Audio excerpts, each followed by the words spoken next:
Hello everyone, আজকে একটি গুরুত্বপূর্ণ বিষয় নিয়ে আলোচনা করব।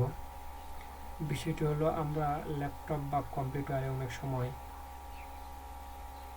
মাল্টিপল ট্যাব ইউজ করতে চাই। তো ম্যানুয়ালি আমরা কাজটি করতে গেলে অনেক ঝামেলা করতে হয়। তো আপনাদেরকে এমন একটি গুগল ক্রোম এক্সটেনশন ব্যবহার দেখাবো, যাতে আপনারা খুব সহজে মাল্টিপল ট্যাব ইউজ করতে পারেন। চলুন শুরু করি। প্রথমে আমরা গুগল ক্রোম ব্রাউজারে এসে লিখব ট্যাব রিসাইজ,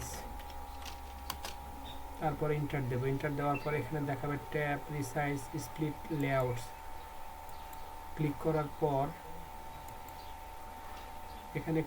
পর আমরা দেখতে পাবো যে এখানে tab resize split screen layout, এই লোগোটা আপনারা দেখে রাখবেন আমি কোনটি ইউজ করছি। তো আমার এখানে এটি অলরেডি অ্যাড করা ছিল, তো আমি এখন রিমুভ করে আবার অ্যাড করে আপনাদেরকে দেখাচ্ছি। চলুন রিমুভ করলাম। এখন কি করব, এখন আপনারা আমার মতো এইভাবে অ্যাড টু ক্রোমে ক্লিক করবেন। ক্লিক করার পর অ্যাড টু এক্সটেনশন, এরপরে একটু অপেক্ষা করবেন। অপেক্ষা করার পর যখন এখানে ডাউনলোড হয়ে যাবে, অটোমেটিক্যালি এটি আপনার চলে যাবে এক্সটেনশন আকারে। তো এখানে কিছু টার্মস অ্যান্ড কন্ডিশন থাকবে, সেগুলো পড়ে নেবেন বা নেক্সট করতে পারেন। নেক্সট, এখানে দেখতে পাচ্ছেন 2x2, 2x1, 2x1, 1x1 এগুলো আছে। তো আমি আপনাদেরকে প্রথমটি দেখাচ্ছি 2x2। এখানে ক্লিক করলে কি হয়, চলুন ক্লিক করি। এখানে ক্লিক করার পর দেখতে পাচ্ছেন আমার 4টি ট্যাব অন হয়ে আছে পুরা স্ক্রিনে।